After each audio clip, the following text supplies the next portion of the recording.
পৃথিবীতে একজন মানুষই শুধু জানতেন যে তিনি পৃথিবীতে কতদিন বাঁচবেন, সেটা হচ্ছে সাইয়েদনা আদম আলাইহিস সালাম। ওনাকে বলে দেওয়া হয়েছিল উমরুকা আলফু সানা, তুমি পৃথিবীতে বাঁচবে 1000 বছর। কয় বছর? যাও। সাইয়েদনা আদমের সামনে অনেকগুলো রূহ রাখা হলো। সাইয়েদনা আদম বললেন, এরা কারা? আল্লাহ বললেন, এরা হচ্ছে নাসালুক, তোমার বংশধর, পৃথিবীতে তোমার পর এরা পৃথিবীতে আসবে। সাইয়েদনা আদম বললেন, আল্লাহ ওই যে একটা রূহ দেখা যায়, এটার নাম কি? আল্লাহ বললেন, হাদা ইবনুকা দাউদ, এটা তোমার ছেলে দাউদ, সে দুনিয়াতে নবী হয়ে আসবে, তার ছেলে সুলাইমানও নবী হয়ে আসবে।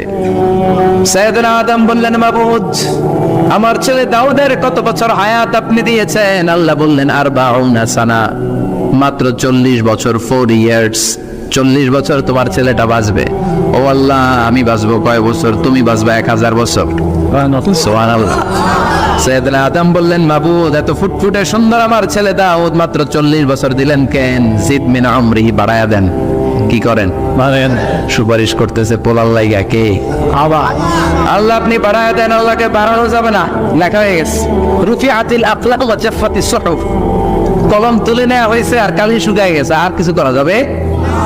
সাইয়েদনা আদম বললেন, মাবুদ, আমার 1000 বছর কেন দিলেন?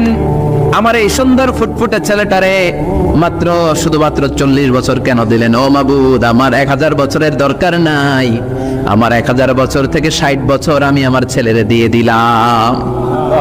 দাউদ আলাইহিস সালাম বাঁচবে 40 বছর, তো বাপ আদম যদি আরো 60 দেয়, 40 আর 60 মিলে কত হয়? ভালো হিসাব বোঝে, 100। আর আদম আলাইহিস সালাম পেয়েছিলেন 1000 বছর, 60 কমে গেলে রইল কত? 940 বছর পৃথিবীতে থাকার পরে মালাকুল মাউত চলে এসেছে, কারণ এটা on time. The death will come on time, it never late, কখনো দেরি হয় না। আল্লাহ বললেন, লিকুল্লি উম্মাতিন আজালুন ফাইযা জাআ আজালুহুম লা ইস্তাখিরুনা সাআতান ওয়া লা ইস্তাকদিমুন। মৃত্যুর একটা নির্ধারিত সময় আমি বেঁধে দিয়েছি, অন টাইম, অন টাইমেই চলে আসে, 1 সেকেন্ড আগেও আসবে না, 1 সেকেন্ড পরেও আসবে না। 940 বছর বয়সে মালাকুল মাউত এসে হাজির, এসে বলল, জিতু আন আকবাদা রূহাক, রূহ কবজ করতে আসছি। আদম আলাইহিস সালাম বললেন, রূহ কবজ করতে আসছো মানে? আমি বাঁচবো তো 1000 বছর। কয় বছর? মালাকুল মাউত বললেন, না না, ওই যে আগের কথা স্মরণ করেন, আপনি 60 বছর দিয়ে দিয়েছিলেন। কয় না, আমি দেই নাই, আমি আরো বাঁচুম, আরো 60 বছর পাওনা আছি, আমি দেই নাই। মালাকুল মাউত বললেন, আপনি দিয়েছেন। আদম বলে, দেই নাই। মালাকুল মাউত বলে, আল্লাহ ঘটনা দেখেন, দিয়া কয় দেই নাই। আল্লাহ কয়, থাক, কথা কইস না, আয়া বল। আল্লাহ সুবহানাল্লাহ পড়েন। নাসিয়া আদম ফানাসিয়া বানু, ভুলে গেছেন উনি, আমরা ভুলে যাই, আমরা খেয়ে বসে খাই নাই, নিছিলাম পকেটে, কয় নেই নাই। এরকম ডাকাইত আছে না নাই? নাসিয়া আদম ফানাসিয়া বানু, বিশ্বনবী বললেন, আদম ভুলেছে তো তার সন্তানরাও ভুলে যায়। জাহাদা আদম ফাজাহাদা যুররিয়াতু, আদম অস্বীকার করেছে, তার সন্তানরাও অস্বীকার করে। সেদিন থেকে আল কিতাব ওয়া শুহুদ, মানে লিখে রাখার সিস্টেম আর সাক্ষীর সিস্টেম চালু হয়েছে। সুবহানাল্লাহ পড়েন। সুবহানাল্লাহ। 940 বছর বয়সে মালাকুল মাউত এসে আদম আলাইহিস সালামের রূহ নিতে পারে নাই। উনি 1000 বছর যখন হয়েছে তখন এসে সাইয়েদনা আদম আলাইহিস সালামের রূহ কবজ করেছে। যেই দিন পৃথিবীর প্রথম মানব, প্রথম নবীর রূহ মালাকুল মাউত দুনিয়া এসে কবজ করেছে, ওই দিনটাও ছিল জুমাবার। আল্লাহু আকবার। আবার বিশ্বনবী বললেন, লা তাকুমুস সাআ ইল্লা ফি ইয়াউমিল জুমআহ ইযা যুলজিলাতিল আরদু জিলজালাহা ওয়া আখরাজাতিল আরদু আসকালাহা ইযা রুজ্জাতিল আরদু রাজ্জান ওয়া বুসাতিল জিবালু বাসসা। কিয়ামতের দিন পৃথিবীটাকে একটা প্রকম্পন দিয়ে কাঁপিয়ে দিবে কে?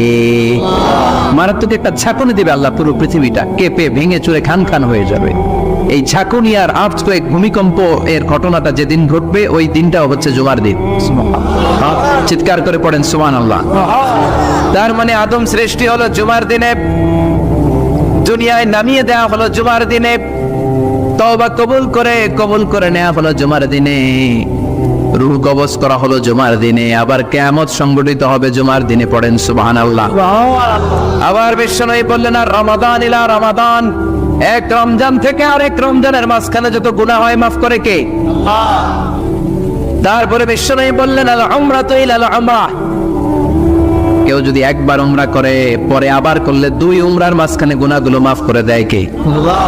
আবার বিশ্বনবী বললেন আল জুমআতু ইলাল জুমআ কাফফারাতুন লিমা বাইনাহুমা, এক জুমার পর থেকে সামনের জুমা আসা পর্যন্ত যে সগীরা গুনাহগুলো হয় সবগুলো সগীরা গুনাহ মাফ করে দেয় কে? রজব শাবানে বরকতে দাও, রমজান মাসে গুনাহ ঝরাও, সপ্তাহ জুড়ে তুমি বরকত দাও, জুমার দিনেতে গুনাহ ছড়াও, রজব শাবানে বরকত দাও, রমজান মাসে গুনাহ ঝরাও। ঠিক কি না? তার মানে জুমার দিন গুনাহ মাফের দিন। সারা সপ্তাহে ভুল ত্রুটি অন্যায় যা করলাম জুমার নামাজের বদৌলতে সব গুনাহ মাফ করে দেয় কে? এই দামি দিনটাকে আল্লাহ ইহুদিদের দিতে চেয়েছিলেন, পায় নাই। আলহামদুলিল্লাহ করবেন না? আলহামদুলিল্লাহ। ইখতিলাফু, তারা ইখতিলাফ করে হারাইছে এটা। এই দামি দিনটা রব্বুল আলামিন নাসারাদেরকে দিতে চেয়েছিলেন, ফাখতালাফু, ওরাও ইখতিলাফ করে হারাইছে। এজন্য ইখতিলাফ ভালো জিনিস না খারাপ জিনিস? ভালো। মারামারি ভালো জিনিস না খারাপ জিনিস? আর ঐক্য করা ভালো জিনিস না খারাপ জিনিস? ঐক্য করতে রাজি আছেন? ইহুদিদেরকে আল্লাহ দিতে চাইলেন, ইখতিলাফ করে হারাইছে। নাসারারাও হারাইছে। فجاء الله بنا فهدانا بهذا الدين, রব্বুল আলামিন এই দিনটা আমাদেরকে দিলেন, আমরা ইখতিলাফ করি নাই, বিশ্বনবীর হাতে হাত রেখে ঐক্য করে ঘোষণা দিয়েছি জুমার দিন আমাদের সাপ্তাহিক দিন। সুবহানাল্লাহ। বিশ্বনবী বলেন ফাহাদান লিল ইয়াহুদ, সাপ্তাহিক আনন্দের দিন ইহুদিদের জন্য হচ্ছে শনিবার, ইয়াউমুস সাbt, ও বা'দা হাদলিন নাসারা, আর খ্রিস্টানদের জন্য হচ্ছে রবিবার, আর আমাদের জন্য হচ্ছে শুক্রবার। চিল্লায় পড়েন আল্লাহু আকবার। তার মানে জুমার দিন, জুমাবারের মর্যাদা বেশি না কম? চিল্লায় বলেন বেশি না কম? জুমার দিন সকালবেলা ফজরের নামাজের পর থেকে ফেরেশতারা যতগুলো মসজিদে জুমা অনুষ্ঠিত হয় ওই মসজিদে ঢোকার প্রতিটা দরজার মধ্যে দাঁড়িয়ে থাকে। কারা কারা আগে আগে জুমার নামাজ পড়ার জন্য মসজিদে যায়, প্রত্যেকের নামগুলো একটা জান্নাতের রেজিস্ট্রি খাতার মধ্যে তুলে নেয়। এই নামগুলো স্পেশালি আল্লাহর কাছে পাঠানোর জন্য। সুবহানাল্লাহ কইবেন না? ডানে বাঁয়ে সামনে পেছনে যতগুলো দরজা, প্রতিটা দরজায় ফেরেশতারা বসে থাকে। কে আগে আসলো নাম তুলে দেয়। তুলতে তুলতে তুলতে তুলতে খতিব সাহেব যখন খুতবা দেওয়ার জন্য মিম্বারে যেয়ে বসে যায়, ফেরেশতারা তাদের খাতা বন্ধ করে তারাও খতিব সাহেবের সামনে জুমার খুতবা শোনার জন্য বসে যায়। পড়েন সুবহানাল্লাহ। প্রথম জুমার দিন জুমার মসজিদে যে ঢুকবে, বিশ্বনবী বললেন আল্লাহর রাস্তায় একটা উট কুরবানি দিলে যেই সওয়াব, এই সওয়াব আল্লাহ আমলনামায় দিয়ে দেন। সুবহানাল্লাহ। দ্বিতীয় পর্যায়ে যে ঢুকে, বিশ্বনবী বললেন বাবা গরু কুরবানির সওয়াব পায়। 3 নম্বরে যে ঢুকবে, বিশ্বনবী বললেন কাবশা, হাদিসের ভাষায় এসেছে আল কাবাস, কাবাস মানে হলো বকরি, বকরি কুরবানির সওয়াব। 4 নম্বরে যে ঢুকবে তার হচ্ছে দাজাজা, দাজাজা মানে মুরগি। 5 নম্বরে যে ঢুকবে, বিশ্বনবী বললেন বাইদা, নোয়াখালীরা কয় বয়দা, আমরা কই আন্ডা, কুমিল্লায় কই ডিম। আছে না নাই? আছে। এক দেশের এক কত ভাষা, এক দেশের গালি আরেক দেশের বুলি। আমরা বলি ছেলে, কুষ্টিয়ায় বলে পুত্র, আরেক জায়গায় গেলে বলে হুত, আরেক জায়গায় গেলে বলে ফোয়া। আছে না নাই? আছে।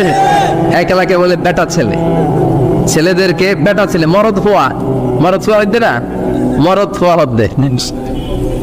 আহা কি ভাষার বৈশিষ্ট্য। তো যেটা আমরা বলি ডিম, কোথাও বলে আন্ডা, কোথাও বলে বয়দা। তো এই বয়দা আল্লাহর রাস্তায় দান করে দিলে যেই সওয়াব, পঞ্চম ব্যক্তি ওই সওয়াব পাবে। এই 5 জনের পরে আর লেখালেখি নাই, বাকিদেরটা নরমাল নরমাল এন্ট্রি করে সব ফেরেশতারা খুতবা শোনার জন্য বসে যায়। সুবহানাল্লাহ। সুবহানাল্লাহ। তো জুমার দিনে আগে আগে যাবেন তো? ইনশাআল্লাহ। সবাই রাজি আছেন? ইনশাআল্লাহ। চিৎকার করে পড়েন ইনশাআল্লাহ। ইনশাআল্লাহ। আলহামদুলিল্লাহ, আমরা এই জুমার দিনটাকে রাষ্ট্রীয় ছুটির দিন হিসেবে পেয়েছি, পাইছি না? 1984 সালে হুসাইন মোহাম্মদ এরশাদ সাহেব এই ভালো কাজ করছিলেন। উনি সব করছে জীবনে, স্বৈরাচারীও করছে, ভালো কাজও করছে। ঠিক। তো খারাপটা আর আমরা না বলি, যেটা ভালো এটাই বলি। ওনার কারণে আজ অবধি এই 84 থেকে আজ 34 বছর বাংলাদেশের রাষ্ট্রীয়ভাবে সাপ্তাহিক ছুটির দিন কোনটা? আলহামদুলিল্লাহ করবেন না? এই উসিলায় আল্লাহ ওনারে মাফ করুক। পৃথিবীর অনেক দেশে কিন্তু শুক্রবার ছুটির দিন না। আমি বছরের বেশিরভাগ সময় মালয়েশিয়াতে থাকি। মালয়েশিয়ার সাপ্তাহিক ছুটির দিন রবিবার। খ্রিস্টানদের সাথে অনেক বিজনেস তাদের মেনটেন করতে হয়, তো তারা যদি শুক্রবারে ছুটির দিন করে তাহলে সপ্তাহে 2 দিন ব্যবসা বাণিজ্য কাটা পড়ে যায়। নিজেদের কারণে শুক্রবার বন্ধ, যাদের সাথে বিজনেস ওদের কারণে রবিবার বন্ধ। আমরা আলহামদুলিল্লাহ আল্লাহর দেয় পবিত্র দিনটাতে পেয়েছি জুমাবার। আলহামদুলিল্লাহ পড়েন আলহামদুলিল্লাহ। এজন্য বিশ্বনবী বললেন, খবরদার এদিনের নামাজ মিস করো না। মান তারাকা সালাসা জুমাইন তাহাউলান, গাফলতি করে টানা 3টা জুমা যে ব্যক্তি মিস করলো, তবা আল্লাহু ফি কলবিহি, রব্বুল আলামিন ওই লোকটার অন্তরের মধ্যে মোহর মেরে দেয়। ওয়া কুতিবা ফি জুমরাতিল মুনাফিকিন, মুনাফিকদের খাতায় তার নাম তুলে দেয়। 3টা জুমা যদি কেউ মিস করে 2টা পানিশমেন্ট। এক হচ্ছে তবা আল্লাহু ফি কলবি, আল্লাহ অন্তরে মোহর মেরে দেয়। ভালো কথা ভালো লাগে না, নামাজ ভালো লাগে না, আজান ভালো লাগে না, ইসলাম ভালো লাগে না, শুধু মৌজ মাস্তি ভালো লাগে, গান বাজনা ভালো লাগে, এরকম আছে না নাই? জুমার নামাজে যায় না। আরেকটা হলো কুতিবা মিনাল মুনাফিকিন, মুনাফিকদের খাতায় নাম তুলে দেয়। আল্লাহ হেফাজত করো, আমিন। আরো জোরে পড়েন আমিন, আমিন। জুমার দিন আগে আগে মসজিদে আসবেন ইনশাআল্লাহ। সবাই রাজি? ইনশাআল্লাহ। আসেন, আল্লাহ জুমার ব্যাপারে কি ওয়াজ আমাদের কি করলেন আমরা শুনি। শুনতে রাজি?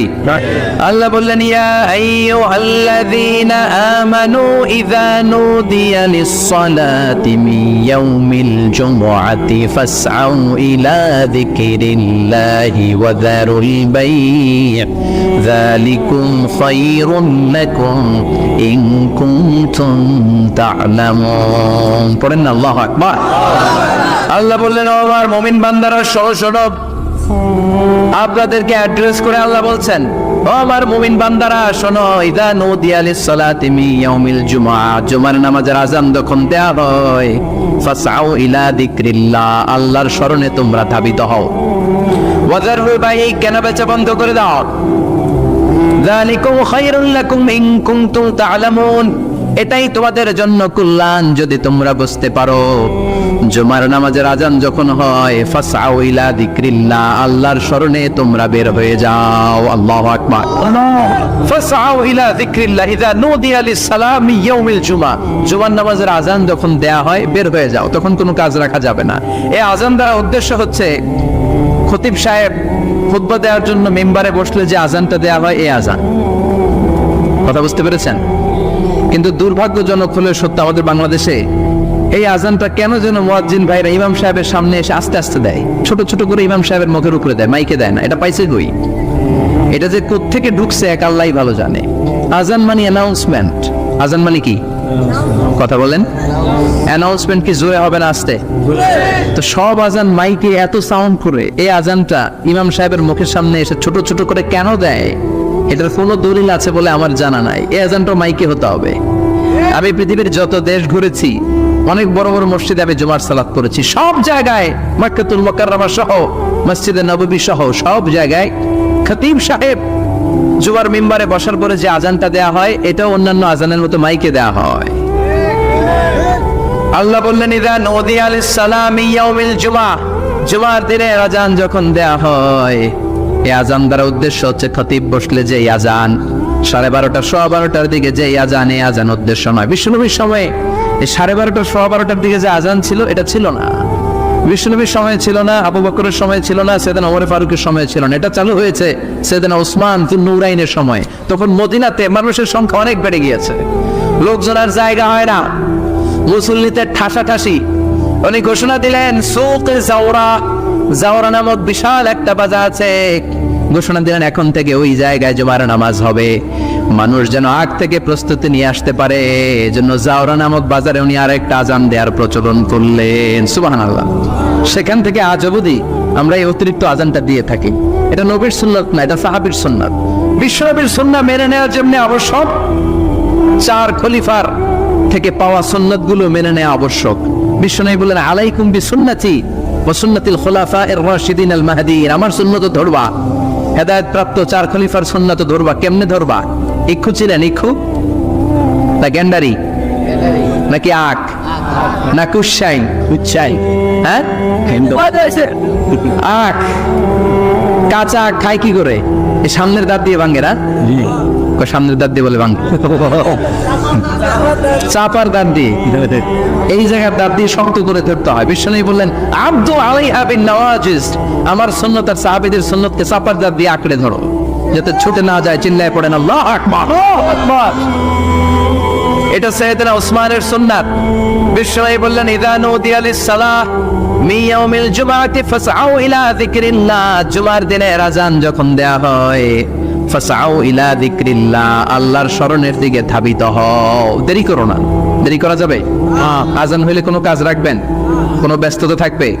কাজ একটাই, জুমার নামাজ। চিল্লায় বলেন কাজ একটাই, সেটা কি? জুমার নামাজ। আল্লাহ বললেন ফাসআউ, ফাসআউ এর শাব্দিক অর্থ হচ্ছে দৌড়াও। আসলে কি?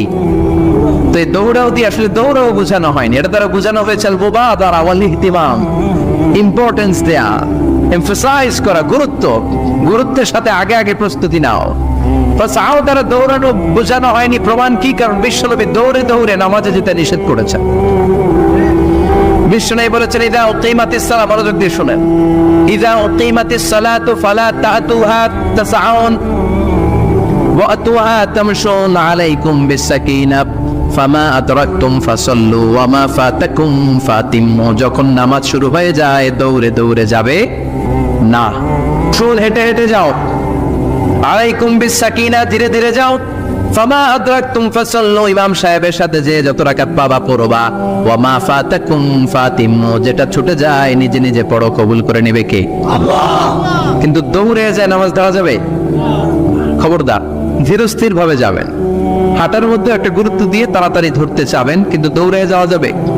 নিষেধ করেছেন। অনেক মুসল্লিরা এটা করে। ধরেন মাগরিবের নামাজ, ওযুখানাতে মুসল্লিরা ওযু করতেছে, ইমাম সাহেব নামাজ শুরু করেছেন আল কারিআতু মাল কারিআ ওয়া মা আদরাকা মাল কারিআ, মুখস্থ আছে না সবার? মুসল্লি মনে করতেছে ওযু হইছে আমার অর্ধেক, এখন যদি তাড়াতাড়ি ওযু না করে দৌড় না দেই রাকাত পাওয়া যাবে? রাকাত পাওয়ার জন্য দিছে দৌড়। মসজিদে হচ্ছে টাইলসের মসজিদ, পিছলায় পয়রা মুসল্লি একদিকে, লুঙ্গি আরেকদিকে। আছে না নাই? আছে। আমার কাছে খবর আছে এরকম পা ভাঙছে অনেকের।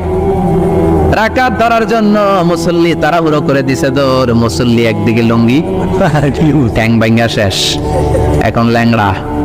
বিশ্বনবীর কথা মানে নাই, ওটারে ল্যাংড়া বানাইছে কে? আল্লাহ। এজন্য বিশ্বনবী বললেন খবরদার দৌড়ে যাবে না, একামত হয়ে গেলে ধীরস্থির ভাবে যাও। কেননা দৌড়ে দৌড়ে আপনি কার দরবারে যাবেন? উনি তো সব রাজার বড় রাজা, মহারাজা। মহারাজার দরবারে তাড়াহুড়ো করা যায় নাকি? না। ফিট হয়ে কাপড় চোপড় পরে আতর টাতর মেখে ধীরস্থির ভাবে যাবেন। দৌড়ে গেলে আপনার হার্টবিট বেড়ে যাবে, আপনার ব্রেথ ইন ব্রেথ আউট, শ্বাস প্রশ্বাস বেড়ে যাবে। তো হাঁপানির চোটে তো আপনি হাঁপাতে থাকবেন। আপনি তাহিয়া পড়বেন কখন, তাসবিহ পড়বেন কখন, আল্লাহর প্রশংসা করবেন কখন? চিল্লা এখন ঠিক কিনা? এজন্য আল্লাহ বললেন ফাসআউ ইলা যিকরিল্লাহ, জুমার নামাজের আযান যখন হয়ে যায় তোমরা আল্লাহর জিকিরের দিকে ধাবিত হও। যিকরিল্লাহ, আল্লাহর স্মরণ। জিকির মানে কি? আল্লাহর স্মরণ। কিন্তু এই জিকির দ্বারা এই আয়াতের উদ্দেশ্য হচ্ছে আল খুতবাতাইন, জুমার দুই খুতবা। জুমার জিকিরের অনেক অর্থ আছে। জিকির মানে সালাত, জিকির মানে কোরআন, জিকির মানে ওয়াজ, জিকির মানে শওকত। আবার জিকির মানে জুমার দুই খুতবা। আবার জিকির মানে সুবহানাল্লাহ, আলহামদুলিল্লাহ, লা ইলাহা ইল্লাল্লাহ, সুবহানাল্লাহ, আলহামদুলিল্লাহ, লা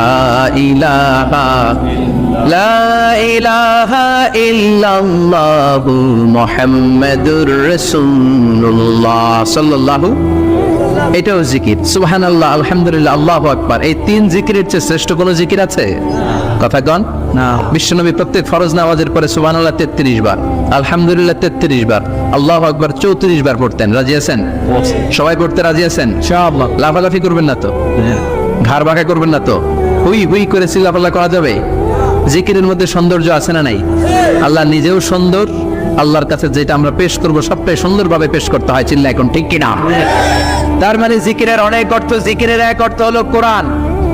জিকিরের এক অর্থ কি? কোরআন। আপনি যখন কোরআন পড়েন তখন জিকির করেন কার? আল্লাহ। কথা বলেন। আবার আপনি যখন নামাজ পড়েন জিকির করেন কার? আবার আপনি যখন লা ইলাহা ইল্লাল্লাহ এটা পড়েন জিকির করেন কার? ঝিনুকের ভেতর লুকিয়ে থাকে যেমন মতি, ঝিনুকের ভেতর লুকিয়ে থাকে যেমন মতি, কালমা শাহাদাতে আছে আল্লাহর জ্যোতি, কালমা শাহাদাতে আছে আল্লাহর জ্যোতি। পড়েন সুবহানাল্লাহ। লা ইলাহা ইল্লাল্লাহ সবচেয়ে শ্রেষ্ঠ জিকির। সাইয়েদনা মুসা আলাইহিস সালাম আল্লাহরে বললেন, আল্লাহ আল্লিমনি যিকরান, আপনি আমার এমন একটা জিকির শিখাইয়া দেন লা ইয়ালামুহা ইল্লা আনতা ওয়া আনা, যে জিকিরটার শব্দ আপনি আর আমি ছাড়া কেউ জানবে না। আল্লাহ, দুনিয়াতে যত অদ্ভুত অদ্ভুত প্রশ্ন সব আপনি মুসা আলাইহিস সালামের মাথা থেকে পাবেন। ভেরি কিউরিয়াসিটি ছিল ওনার, বিভিন্ন বিষয়ে আল্লাহরে প্রশ্ন করতেন। আল্লাহরে বললেন, আল্লাহ আল্লিমনি কালিমাতান আল্লিমনি যিকরান লা ইয়ালামুহা ইল্লা আনতা ওয়া আনা, ও আল্লাহ এমন একটা জিকির আমারে শিখান, দিনে রাতে সব সময় এই জিকির আমি করব, আপনারে ডাকবো, কিন্তু শর্ত হলো এই জিকিরটা জানবে শুধু আপনি আর জানবে শুধু আমি, কেউ জানবে না। আল্লাহ বললেন, মুসা পড়ো লা ইলাহা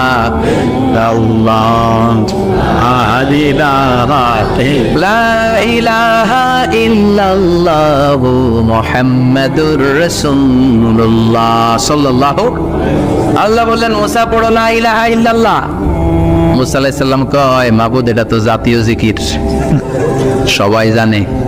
জানেন জানে না লা ইলাহা ইল্লাল্লাহ এমন কেউ আছে? হ্যাঁ, কথা কন না, জানেন না আপনারা?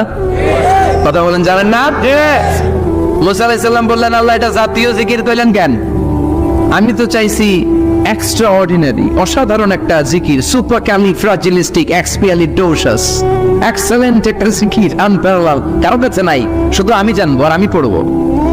আল্লাহ বললেন, মুসা এই লা ইলাহাকে যদি এক পাল্লায় রেখে দাও, তাম বিশ্ব, সাত আকাশ, সাত জমিনটারে তুলে যদি তুমি আরেক পাল্লায় রেখে দাও, লা রাজাহাত কাফাতু লা ইলাহা ইল্লাল্লাহ, মুহূর্তের মধ্যে লা ইলাহার পাল্লা ভারী হয়ে যাবে।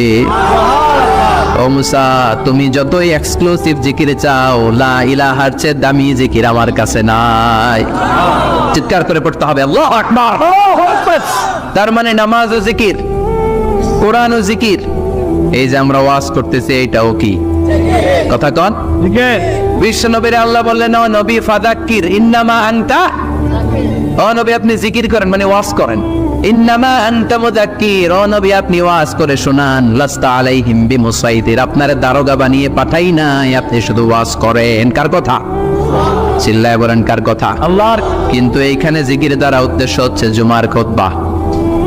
ফাসআউ ইলা যিকরিল্লাহ, আল্লাহর জিকিরের দিকে ধাবিত হও, এই জিকির দ্বারা উদ্দেশ্য হলো জুমার খুতবা।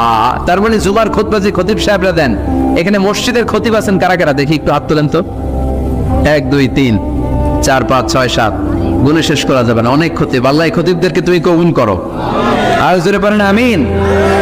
এই যে যিকরুল্লাহ, ফাসআউ ইলা যিকরিল্লাহ দ্বারা আল্লাহ তাআলা জুমার খুতবাকে বুঝিয়েছেন। কি বুঝিয়েছেন? মনোযোগ আপনাদের আসে না গেছে? তাকবীর দেন, লিল্লাহি তাকবীর, আরো জোরে দেন, লিল্লাহি তাকবীর। ফাসআউ ইলা যিকরিল্লাহ, আল্লাহর জিকিরের দিকে, আল্লাহর স্মরণের দিকে ধাবিত হও। এটা তার উদ্দেশ্য হচ্ছে জুমার খুতবা। আল্লাহ বুঝাতে চাইলেন জুমার খুতবা যাতে মিস হয়ে না যায়, এজন্য জুমার খুতবারে যেন তেন মনে করবেন না, এটা ওয়াজিব। জুমার নামাজ যেমনি ওয়াজিব, জুমার খুতবা দেওয়াও, কথা বলেন, জুমার খুতবা ওয়াজিব, শোনা ওয়াজিব, খুতবা দেওয়া ওয়াজিব। এই জন্য রব্বুল আলামিন জোহরের নামাজকে ফরজ করে দিয়েছেন 4 রাকাত। যেহেতু জোহরের নামাজের আগে পরে কোনো খুতবা নাই, জুমার দিন খুতবা আছে, তাই জুমার দিন 4 রাকাত থেকে কমিয়ে তিনি 2 রাকাত করে দিয়েছেন। কি ব্যালেন্সড ইসলাম, কি ভারসাম্যপূর্ণ আমাদের জীবন বিধান। প্রতিদিন জোহরের সময় ফরজ কয় রাকাত, কিন্তু জুমার দিন ফরজ কয় রাকাত? 2 রাকাত কমাইলো কেন? খুতবা, সুবহানাল্লাহ কইবেন না? এজন্য জুমার খুতবাটা খতিব সাহেব যারা আছেন খুবই জরুরি। এটাকে খুব কনস্ট্রাকটিভ মুডে সমাজে তুলে ধরতে হবে, মানুষকে এডুকেট করতে হবে, ইনস্ট্রাক্ট করতে হবে। আপনাদের অনেক দায়িত্ব, you have huge responsibilities in your shoulder. আপনাদের অনেক দায়িত্ব। খতিব যারা, এটা ছোটখাটো কোনো রেসপন্সিবিলিটি নয়, এটা অনেক বড় দায়িত্ব। এজন্য জুমার দিন মানুষকে আপনার শিক্ষিত করতে হবে। এই জুমার খুতবা, জুমার আলোচনার সাথে পৃথিবীর কোন আলোচনার কোনো মিল নাই, কারণ জুমার আলোচনা সব সময় অন টাইম, একটা নির্ধারিত সময় হয়। পৃথিবীর অন্য কোন আলোচনা নির্ধারিত সময় হয় নাকি? কথা কন। আমরা বক্তারা নির্ধারিত সময় মাইক পাই? কথা কন। কোনদিন 8টায়, কোনদিন 9টায়, আজকে পড়ছি কয়টায়? কিন্তু জুমার খুতবার এটা চেঞ্জ হয়। কি বরকতের একটা জলসা! ওই দিন সবাই আসতে হয় মসজিদে। ফুল টাইম নামাজি এরা আসে, পার্ট টাইম নামাজি এরা আসে, বেনামাজি এরাও আসে, আস্তিক এরা আসে, নাস্তিক এরাও আসে, আওয়ামী লীগ আসে, বিএনপি আসে, জাতীয় পার্টি আসে, জামাত ইসলাম আসে, হেফাজতে ইসলাম আসে, তাবলীগের ভাইয়েরা আসে, পীরের মুরিদেরা আসে, সবাই আসে। এটা জরুরি দিন না? তাফসির মাহফিলের সাথে জুমার একটা মৌলিক পার্থক্য হচ্ছে, তাফসির মাহফিল আমাদের ধরে রাখতে হয়। কি করতে হয়? ধরে না রাখলে শ্রোতা উঠে যায়। কিন্তু জুমার খুতবা কি ধরে রাখা লাগে? কথা কন। ওঠার সুযোগ আছে, কারণ সামনে কি জুমার নামাজ। সুবহানাল্লাহ বলবেন না? এটা অনেক জরুরি। এজন্য জুমার খুতবা যারা দেন এরা বিশ্বনবীর দায়িত্ব পালন করেন। আল্লাহু আকবার। বিশ্বনবীর মাদানী ইনিংস কয় বছরের? 10 বছর। বিশ্বনবীর মাদানী ইনিংস শুরু হয়েছে মসজিদে নববী তৈরি করার মধ্য দিয়ে। বিশ্বনবী মসজিদে নববী তৈরি করার পর মসজিদে নববীর খতিব হিসেবে দায়িত্ব নিলেন। সুবহানাল্লাহ। বিশ্বনবী 1টা 2টা 5টা 10টা না, মসজিদে নববীতেই 10 বছরের ইনিংসে 500টারও বেশি জুমার খুতবা দিয়েছেন। সুবহানাল্লাহ। বাড়িতে যায় বললেন কত খুতবা? 500রও বেশি খুতবা দিয়েছে। মদিনার সমাজটা এমনি জান্নাতি সমাজ হয় নাই। মদিনার সোসাইটিটাকে জান্নাতি সমাজ বানানোর জন্য বিশ্বনবীকে 500টা বক্তব্য দিতে হয়েছে। চিল্লায় পড়েন আল্লাহু আকবার। প্রতি সপ্তাহে যে আয়াতগুলো নাযিল হতো বিশ্বনবী এগুলো নিয়ে কথা বলতেন। এই সপ্তাহে যে সমস্ত আয়াতগুলো নাযিল হলো ওই আয়াতগুলো নিয়ে বিশ্বনবী জুমার দিন খুতবার মধ্যে কথা বলতেন। এই সপ্তাহের মধ্যে রাষ্ট্রীয় যত ক্রাইসিস আছে এই সমস্যাগুলো নিয়ে বলতেন। এই সপ্তাহে সমাজের মধ্যে বড় বড় যত ঘটনাগুলো ঘটে গেল এগুলো নিয়ে বিশ্বনবী জুমার দিন কথা বলতেন। সুবহানাল্লাহ। এজন্য খতিব যারা আছেন জুমার আলোচনাটা অনেক কনস্ট্রাকটিভ, ফ্রুটফুল হতে হবে, কোরআনের আলোকে হতে হবে। বিশ্বনবী জুমার খুতবা দিচ্ছেন, হঠাৎ বিশ্বনবী দেখলেন হাসান আর হুসাইন লাল 2টা জামা পরে জুমার মসজিদের মধ্যে ঢুকে একবার কাতারের এইদিকে দৌড় মারে, আরেকবার ওই দিকে দৌড় মারে। ছোট বাচ্চাদেরকে মসজিদে ঢুকতে দেন তো না বের করে দেন? বের করে দেয়। অনেক সর্বনাশ। বাচ্চাদেরকে মসজিদ থেকে বের করবেন না, কখনোই বের করবেন না। তুরস্কের বিভিন্ন মসজিদে বড় বড় ফেস্টুন দিয়ে লেখা থাকে তারাবির নামাজে, জামাতের নামাজে মুরব্বীরা যখন সামনে নামাজ পড়বে পিছন থেকে যদি ছোট বাচ্চাদের চিল্লা চিল্লি আর কিচির মিচির শব্দ শুনতে না পাওয়া যায় তাহলে ভবিষ্যৎ প্রজন্ম নিয়ে আপনারা চিন্তিত থাকুন। পিছনে যদি বাচ্চাদের হই হুল্লোড় না থাকে, চিল্লা ফাল্লা না থাকে, তার মানে নেক্সট জেনারেশন এগুলো মুসল্লি হবে না, এগুলো হবে ডাকাত। এজন্য এরা বিভিন্ন প্রজেক্ট চালু করেছে। 40 দিন টানা ফজরের নামাজ যে ছোট বাচ্চারা মসজিদে এসে পড়বে ওই প্রজেক্টের আওতা থেকে একটা করে সাইকেল দিয়ে দেওয়া হচ্ছে। সুবহানাল্লাহ কইবেন না? কুয়েতে আরেকটা প্রজেক্ট করছে, ফজরের নামাজে মুসল্লি নাই। কুয়েতের এই প্রজেক্ট হচ্ছে marriage project, second marriage project, দ্বিতীয় বিবাহ প্রকল্প।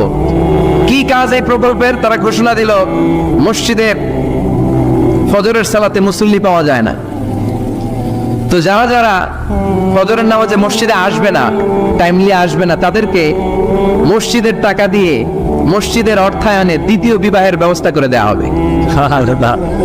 এই ঘোষণা দেওয়ার পর থেকে ওই এলাকার কোনো মহিলার তাহাজ্জুদ মিস হয় না। ফজর তো অনেক দূরে, তাহাজ্জুদের সময় থেকে হাজবেন্ডে ডাকা শুরু করে মসজিদে যাও, তাড়াতাড়ি তাড়াতাড়ি কোথায় যাও, কারণ মসজিদে না গেলে দ্বিতীয় বিয়ে আছে না নাই? সুবহানাল্লাহ কইবেন না? ওটে প্রজেক্ট, ওটে প্রজেক্ট, কত চমৎকার প্রজেক্ট। এই প্রজেক্টগুলো নেওয়ার দরকার আছে না নাই? এজন্য ছোট বাচ্চাদেরকে মসজিদ থেকে তাড়িয়ে দেওয়া যাবে, এদেরকেও নিয়ে যান। এরা হাসতে খেলতে চলতে ফিরতে, আমি বাইরের যত জায়গায় তারাবি পড়েছি, অনেক দেশে তারাবি পড়েছি রামাদানে, ছোট বাচ্চারা পিছনে অনেক কিচির মিচির করে, হঠাৎ অ্যানাউন্সমেন্ট দেয় বাবা মারা ছেলে মেয়েদেরকে শান্ত করেন, কিছুক্ষণ শান্ত, 2 রাকাত পরে আবার চিল্লাচিল্লি আছে না নাই? আছে। ওরা যদি না চিল্লায়, ওরা যদি লাফালাফি না করে, লাফালাফিকে 80 বছরের মুরব্বী করবে? কথা কয় না। মুরব্বী লাফালাফি করলে এটা মানাবে? ছোট বাচ্চারা লাফালাফি করবে, একজন আরেকজনের কামড় দেবে, কাঁচের গ্লাস ভাঙবে, এটাই পৃথিবীর সৌন্দর্য। চিল্লায় বলেন ঠিক কিনা? বিশ্বনবী একবার আসরের নামাজের সেজদা লম্বা করে দিলেন। সাহাবারা বললেন, নবী নামাজের পরে ধরলেন, অসুস্থ হয়ে গেলেন নাকি? অথবা কোরআনের আয়াত সেজদা অবস্থায় নাজিল হয়ে গেল নাকি? আসরের সেজদা তো এত লম্বা করতে কখনো দেখি নাই রে নবী। বিশ্বনবী বললেন, না, অসুস্থ হই নাই, কোরআনের আয়াত নাজিল হয় নাই। আমি যখন সেজদায় লুটিয়ে পড়েছি, আমার কলিজার টুকরা নাতি হাসান আমার কাঁধের উপরে চেপে বসেছে। আমি যদি সেজদা থেকে মাথা উঠাই হাসানের কষ্ট হয়ে যাবে, তাই আসরের একটা সেজদা আমি ইচ্ছা করেই লম্বা করে দিয়েছি। কি নবী ছিল, কি মায়া ছিল নাতিদের সাথে। হাসান হুসাইন বিশ্বনবী, যে নবী হচ্ছে সব নবীদেরও সর্দার, ওই নবীরে ঘোড়া বানায়া, বিশ্বনবীর বাপের চুল ছিল তো ওই চুল ধরে এরকম ঘোড়া ঘোড়া খেলতো। বিশ্বনবীর কাঁধে বসে বিশ্বনবীর বাপের চুল টেনে টেনে কয়ে এটা আমার ঘোড়া। হাসান হুসাইনের গায়ের এমন কোন জায়গা নাই যে জায়গায় বিশ্বনবী চুলা দেয় নাই। আর বলতেন, রায়হানা চাইনি ফিদ দুনিয়া, হাসান আর হুসাইন হলো আমার দুনিয়ার সুগন্ধি। সাইয়্যিদা শাবাবি আহলিল জান্নাহ, জান্নাতীরা আপনারা যারা জান্নাতে যাবেন, আপনাদের সামনে দুইটা পতাকা থাকবে, একটা থাকবে হাসানের হাতে আর একটা হুসাইনের হাতে। বিশ্বনবী মসজিদে নববীতে জুমার খুতবা দিচ্ছেন, হঠাৎ হাসান আর হুসাইন লাল দুইটা জামা পরে কাতারের মধ্যে দৌড়াদৌড়ি শুরু করলেন। বিশ্বনবী খুতবা থামিয়ে দিলেন, মিম্বার থেকে নেমে হাসান হুসাইনকে দুই হাতে টানতে টানতে মিম্বারের উপরে নিয়ে আসলেন, যাতে মুসল্লিদের ডিস্টার্ব না হয়ে যায়। হাসানকে ডান হাতে ধরে, হুসাইনকে বা হাতে ধরে বাকি খুতবাটা বিশ্বনবী তখন শেষ করলেন। 500টা খুতবা দিয়েছেন। কয়টা? চিল্লায় বলেন কয়টা? 500টা। আবার বিশ্বনবী জুমার খুতবা দিতে দাঁড়ালেন, এক সাহাবী এসে বসে পড়ল। বিশ্বনবী বললেন, কুম, দাও। 2 রাকাত পড়ছো? সাহাবী কেনা পড়ি নাই। বিশ্বনবী বললেন, ইরকা রাকাতাইন, 2 রাকাত পড়ো। সাহাবী 2 রাকাত পড়া শুরু করলেন, বিশ্বনবী আবার খুতবা দেওয়া শুরু করলেন। খুতবার নিরবিচ্ছিন্নতাকে ভঙ্গ করে বিশ্বনবী তাকে দাঁড়াতে বললেন, 2 রাকাত নামাজ পড়তে বললেন। তার মানে খতিব সাহেব মন গড়া শুধু খুতবা দিয়ে যায় না, ডানে বায়ে কোথায় কি হচ্ছে সবকিছু নজরে রেখে, কন্ট্রোলে রেখে, সামাজিক সব সমস্যার কথাগুলো তুলে ধরে অসামাজিক কার্যকলাপের বিরুদ্ধে হুঙ্কার দিয়ে জুয়ার প্ল্যাটফর্মটাকে শক্তিশালী করাই হচ্ছে একজনের খতিবের দায়িত্ব। চিল্লা এখন ঠিক কিনা? এই কাজে করেছেন বিশ্বনবী 500টা খুতবায়। আবার বিশ্বনবী দাঁড়িয়ে খুতবা দিচ্ছেন, এক সাহাবী এসে বলেন, নবী মদিনার মধ্যে পানি নাই, অনাবৃষ্টি, দুর্ভিক্ষ, আপনি একটু দোয়া করেন যাতে বৃষ্টি হয়। কিসের দোয়া? বিশ্বনবী জুমার খুতবা থামিয়ে দিলেন, খুতবা দিচ্ছিলেন, খুতবা থামিয়ে দোয়া করলেন, আল্লাহুম্মা স্কিনা, আল্লাহুম্মা স্কিনা ইয়া গাউস আগিসনা, আল্লাহুম্মা স্কিনা গাইসান মুগীসান মারিআন মুরিআন নাফিআন গায়রা দার আজিলান গায়রা আজিল। আল্লাহ আপনি আমাদের সাহায্য করেন, আপনি রহমত করেন, বরকত দেন, আপনি মদিনার বুকে বৃষ্টি দেন, তাড়াতাড়ি দেন, দেরি করেন না। সুবহানাল্লাহ। বিশ্বনবী দোয়া করতে দেরি, মুহূর্তের মধ্যে ঝুমঝুম করে বৃষ্টি নাজিল হয়ে মদিনাটা প্লাবিত হয়ে গেল। আকাশে মেঘ দেয় কে? আল্লাহ। বৃষ্টি দেয় কে? আল্লাহ। আল্লাহ মেঘ দে, পানি দে, ছায়া দে রে তুই, আল্লাহ মেঘ দে। পড়েন পড়েন, আল্লাহ মেঘ দে, পানি দে, ছায়া দে রে তুই, আল্লাহ মেঘ দে। সবকিছু দেয়ার মালিক কে? আল্লাহ। বৃষ্টি দেয় কে? মেঘ দেয় কে? বিশ্বনবীর দোয়ার বরকতে বৃষ্টি নামলো। শুক্রবার বৃষ্টি, শনিবার বৃষ্টি, রবি সোম মঙ্গল বুধ বৃহস্পতি শুক্র, এর পরের শুক্রবার পর্যন্ত টানা বৃষ্টি হলো। কারণ দোয়ার বৃষ্টির দোয়া করছে, বৃষ্টি বন্ধ তো করে নাই, চলতেছে। আল্লাহ কাছে নবী চাইছেন, দিতেছি, না করলে থামাও। সুবহানাল্লাহ কইবেন না? বৃষ্টি হইতে হইতে মদিনায় বন্যা, মরুভূমির দেশ, কি পরিমাণে হেভি রেইনফল হলে মরুতে বন্যা হয়। সুবহানাল্লাহ পড়বেন না? আবার বিশ্বনবী পরের জুমাবারে খুতবা দিচ্ছেন, ওই সাহাবী এসে হাজির, এসে বলে, ও নবী আর বৃষ্টির দরকার নাই। যে বৃষ্টির দোয়া করতে বলেছিল সে এসে বলে, আর কিসের দরকার নাই? বৃষ্টির। চিল্লায় বলেন, কিসের দরকার নাই? ও নবী আর বৃষ্টির দরকার নেই, এবার বৃষ্টি বন্ধের দোয়া করেন। বিশ্বনবী আবার হাত তুলে বললেন, আল্লাহুম্মা হাওয়ালাইনা ওয়া লা আলাইনা, মানে আল্লাহ আপনি বৃষ্টি দেন, তবে এই এলাকায় না, ডানে বায়ে সামনে পেছনে চারদিকে দেন। সাহাবীরা মসজিদ থেকে বের হয়ে দেখে মদিনার চারদিকে এরকম গোল একটা চাকতি, এই চাকতি দিয়ে নীল আকাশ দেখা যায়, আর ডানে বায়ে সামনে পেছনে প্রচন্ড ঝড় ঝন্ডার বৃষ্টি। মদিনার আকাশে এক ফোঁটাও বৃষ্টি নেই। চিল্লা এখন সুবহানাল্লাহ। এগুলো হচ্ছে বিশ্বনবীর খুতবার বরকত। 500টা খুতবা দিয়েছেন, এজন্য খতিব সাহেবরা ভালো করে খুতবা দেওয়া দরকার আছে না নাই? আল্লাহ বললেন ইযা নুদিয়া লিস-সালাতি মিন ইয়াউমিল জুমআতি ফাসআউ ইলা যিকরিল্লাহি ওয়া যারুল বাই। জুমার আযান যখন হয়ে যায়, জুমার নামাজ পড়তে যাও, বেচা কেনা বন্ধ করে দাও। কার কথা? আল্লাহর। Close the shop, shut down the shop, close the market. Market বন্ধ, দোকানের শাটার নামাও, ক্যাশ বক্সে তালা ঝুলাও, ব্যবসা প্রতিষ্ঠান মার্কেট সবগুলো বন্ধ করে একজনের জিকিরের দিকে ছোটবা। তিনি কে? অল্প 1-1.5 ঘন্টার জন্য যদি ব্যবসা বন্ধ রাখেন, পরে যখন আবার দোকান খুলবেন জুমার বরকতে ব্যবসা বাড়িয়ে দিতে পারে কে? এই যে 3 লক্ষ 4 লক্ষ টাকা খরচ করে হজ করে আসলেন, আপনার হজটা আল্লাহর কাছে গ্র্যান্টেড, কবুল হয়েছে। এরকম কবুল হয়েছে এই মর্মে হাত তুলতে পারবেন কে কে? দেখি। হুজুর আমি নিশ্চিত আমারটা কবুল হয়েছে। নাই, কারণ কবুল করার মালিক কে? আমরা কামনা করি সব হাজী সাহেবদের হজ কবুল হোক। আমিও হজ করেছি 2018 সালে। আমরা কামনা করি আমাদের হজ উমরাগুলো কবুল হোক, কিন্তু হাত তুলে বলা যাবে হুজুর আমারটা কবুল হয়েছেই, বলা যাবে?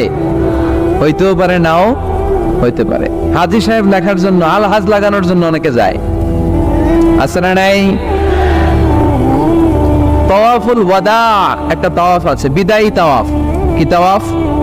হজের সব কাজ শেষে ফেরার আগে কাবা ঘরের সাথে দেখাটা, মোলাকাত করে আসতে হয়। আল্লাহর হাবিব বললেন সর্বশেষ দেখাটা যেন কাবা ঘরের সাথে হয়, 7টা তাওয়াফ যেন সে করে। তো এক লোক 6 তাওয়াফের পরে ফোন আসছে দেশে, তো মেয়েরে বলতেছে মা আর একটা তাওয়াফ বাকি আলহাজ হইতে, একটু পরে তুই ফোনটা দে, একটু পর দে, আলহাজ হইতে আর একটা তাওয়াফ বাকি। তো উনি গেছে কি হওয়ার জন্য? আলহাজ হওয়ার জন্য। নামের আগে আলহাজ লাগাবেন না। কেউ যদি আপনারে বলে হাজী সাহেব, বলুক, কিন্তু আমি হজ করছি একজনকে দেখানোর জন্য। তিনি কে? আল্লাহ। এজন্য ইখলাসটা বড় জরুরি। লোক দেখানো মনোভাব আমাদের সবকিছুকে ধ্বংস করে দেয়। তো যারা হজ করেছেন কেউ কিন্তু হাত তুলতে পারলেন না যে হুজুর আমি 100% কনফার্ম যে আমার হজটা কবুল হয়েছে। কিন্তু আল্লাহর হাবিব বলেন রহমতের নজরে তোমার আব্বা আম্মার চেহারার দিকে যদি একবার তাকাও, মুহূর্তেই একটা কবুল হজের সওয়াব তোমার আমল নামে আল্লাহ দিয়ে দিবে। চিল্লায় পড়েন আল্লাহু আকবার। এজন্য আব্বা আম্মা থেকে দোয়া নেওয়ার দরকার আছে না নাই? দোয়া চাইবেন, দোয়া চাইবেন। মায়ের মর্যাদা অনেক বেশি, বাবার চেয়ে 3 গুণ বেশি, কমসে কম। কয় গুণ বেশি? মা মা মা, তারপর বাবা। 3 বার মা। কয়বার মা? 1 বার বাবা। তার মানে মাকে ইসলাম দিয়েছে স্বর্ণ পদক, দিয়েছে রৌপ্য পদক, দিয়েছে ব্রোঞ্জ পদক, আর বাবাকে দিয়েছে সান্ত্বনা পুরস্কার। আমরা এটা নিয়ে খুশি, ঠিক কিনা? তাহলে মাকে 3টা পুরস্কার, স্বর্ণ পদক মা, রৌপ্য পদক মা, ব্রোঞ্জ পদক মা, বাবারে দিছে কি? সান্ত্বনা পুরস্কার। এজন্য মায়ের মর্যাদা বেশি। লাউ কাতাআতা জিলদাক, চামড়া কেটে যদি মায়ের পায়ের জুতা বানিয়ে দাও। ছোটবেলা যে মায়ের বুকের দুধ খেয়েছো, আল্লাহর হাবিব বললেন 1 ঢোক দুধের শোধ আদায় হবে না, ঠিক কিনা? অনুরূপ ভাবে মুসাফিরের দোয়া আল্লাহ ফিরিয়ে দেয় না। সফরে বেরোলেই দোয়া করবেন, পারবেন? মনে থাকবে? এখান থেকে ঢাকা যান না আপনারা? আনতা মুসাফির, এখান থেকে ঢাকা গেলে আপনি মুসাফির, দোয়া করা শুরু করে দিবেন।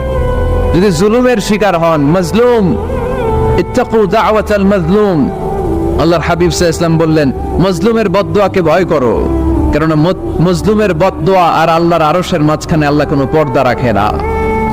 দোয়া করতে দেরি, এই দোয়া কবুল করে নেয় কে? মজলুমের দোয়া আল্লাহ তাআলা কবুল করে। এজন্য আব্বা আম্মার কাছ থেকে যেন আমরা বেশি বেশি দোয়া নিতে পারি। আল্লাহ তুমি তৌফিক দাও। দোয়া চাওয়াও সুন্নাহ, দোয়া করাও সুন্নাহ। বুঝতে পেরেছেন? দোয়া নিজের জন্যও করবেন, অন্যের জন্যও করবেন। রাজি আছেন তো? অনেকে বলে হুজুর আমার দোয়া আমি করব, আমি আরেকজনের জন্য করব কেন? ওনারটা উনি করুক, আমারটা আমি করি, এরকম কথা আছে না নাই? না, অন্যের জন্য দোয়া করবেন, এতে লাভ আছে। আপনি যখন কারোর জন্য দোয়া করেন, ফেরেশতারা আল্লাহর কাছে দোয়া করতে থাকে, আল্লাহ যেই দোয়া সে তার ভাইয়ের জন্য করলো, আগে দোয়াটা তার নিজের জন্য কবুল করে দাও। মা মিন মুসলিম ইয়াদউ লিআখিহি আল-মুসলিম বিযাহরিল গায়ব ইল্লা ক্বালা আল-মালাক ওয়ালাকা বিমিসলিন। ফেরেশতারা বলে ওয়ালাকা বিমিসলিন, আপনি দোয়া করলেন আল্লাহ আমার এই ভাইটার টাকা পয়সা নাই, তুমি তারে ধনী বানায় দাও। ফেরেশতারা তখন বলে ওয়ালাকা বিমিসলিন, মানে আল্লাহ যিনি দোয়া করতেছে আগে তারে ধনী বানিয়ে দাও। সুবহানাল্লাহ কইতে পারলেন না? আরো জোরে বলেন সুবহানাল্লাহ। একটানা ডন করি কওয়াজি সুবহানাল্লাহ। আপনার ভাই অসুস্থ, আপনি দোয়া করলেন আল্লাহ আমার ভাইটা অসুস্থ, তারে তুমি সুস্থ করে দাও। ফেরেশতারা বলে ওয়ালাকা বিমিসলিন, মানে আল্লাহ যিনি দোয়া করতেছে তার কোনো রোগ বালাই থাকলে আগে তারে সুস্থ করে দাও। এর জন্য অন্যের জন্য দোয়ার দরকার আছে না নাই? আল্লাহর হাবিব সাল্লাল্লাহু আলাইহি ওয়াসাল্লাম বললেন দোয়া মুকুল ইবাদা, দোয়া হচ্ছে ইবাদতের নির্যাস। নামাজ পড়লেন, রোজা রাখলেন, যাকাত দিলেন, কিন্তু দোয়া করলেন না, আপনি মিস করলেন, ঠিক কি না? আরেক বর্ণনায় এসেছে আদ-দুআ হুয়াল ইবাদা, দোয়াটাই নাকি ইবাদত। দোয়া যে করতেছেন এটাই ইবাদত, আওয়াজ করে পড়তে হবে আল্লাহু আকবার। এজন্য প্রতিটা সালাতে যখন আমরা নামাজে দাঁড়াই, যখন মুসল্লায় দাঁড়াই, আমরা যখন সূরাতুল ফাতিহা পড়ি, এর মধ্যে আল্লাহ একটা দোয়া শিখিয়েছেন, পড়েন ইহদিনাস সিরাতাল মুস্তাকিম, ইহদিনাস সিরাতাল মুস্তাকিম। ও আল্লাহ, show us the right path, show us the correct path। আল্লাহ আমাদেরকে সহজ সরল সোজা পথ দেখান। আল্লাহর হাবিব সাল্লাল্লাহু আলাইহি ওয়াসাল্লাম একবার খেজুর গাছের ডাল দিয়ে মরুভূমিতে একটা টান মারলেন, সোজা একটা টান, আর ডানে বায়ে অনেকগুলো দাগ কাটলেন। আল্লাহর হাবিব বললেন ডানের ছোট ছোট রাস্তাগুলো শয়তানের রাস্তা, ওরা হাতছানি দেয়, আসো নাচের অনুষ্ঠানে আসো, গানের অনুষ্ঠানে আসো, মদের আড্ডাখানায় আসো, জুয়া খেলাতে আসো, ওইদিকে যাওয়া যাবে না। মুমিনের রাস্তাটা সোজা, এটা সিরাতুল মুস্তাকিম। এই রাস্তায় যদি একবার উঠে যান, ডানে বায়ে কোনো মোড় নাই, খালি চলবে, খালি চলবে, ইউ টার্ন নাই, কোনো চৌমুহনী নাই। এই রাস্তা শুরু হয়েছে দুনিয়াতে, এই রাস্তার শেষ মাথা ঢুকে গিয়েছে জান্নাতে। এজন্য প্রতিদিন সালাতে আমরা পড়ি আল্লাহ তুমি আমাদেরকে সরল সঠিক পথ দেখাও। আমরা যদি কোনোদিন রাস্তা হারিয়ে ফেলি, আমাদেরকে রাস্তা দেখায় কে? আমি যদি কোনোদিন পথ ভুলে যাই, হাত ছানি দিয়ে কাছে নিও, মমতার বন্ধনে আমায় বেঁধে সব ভুল ক্ষমা করে দিও। পড়েন আমিন। এজন্য সালাতের মধ্যে দোয়া আসরা নাই। প্রতিদিন আমরা দোয়া করি, দোয়াটা পড়ি, কিন্তু অর্থ বুঝি না। এর চাইতে দামি দোয়া হতে পারে ইহদিনাস সিরাতাল মুস্তাকিম, আল্লাহ সিরাতুল মুস্তাকিমের পথ দেখাও, সোজা পথ। এই জন্য দোয়ার গুরুত্বের কোনো শেষ নাই, এটা অনেক গুরুত্বপূর্ণ। ইটস অ্যান আর্ট, দোয়াটা একটা শিল্প। দোয়াটা কি? একটা শিল্প।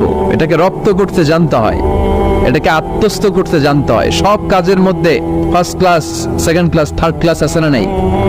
কারো দোয়া থার্ড ক্লাস দোয়া, কারোটা সেকেন্ড ক্লাস, কেউ করতে পারে ফার্স্ট ক্লাস দোয়া, ঠিক কিনা? দোয়ার মতো যদি দোয়া করতে পারেন, এটা হচ্ছে ফার্স্ট ক্লাস দোয়া, মুহূর্তে আরশে পৌঁছে যায়। এটাকে রপ্ত করতে হয়, এটার মধ্যে আবেগ জুড়ে দিতে হয়। অনেকে দোয়া করে আবেগ নাই, আছে না নাই? জুমার দিন দেখবেন নামাজ পড়ে ইমাম সাহেব দোয়া করতেছে, অনেক মুসল্লি দোয়াও করতেছে, ওদিকে তাকায় আছে, হাত কিন্তু এইভাবে, আর তাকায় আছে জানালার দিকে, ও কি দোয়া করতেছে? কথা বলেন, আছে না নাই?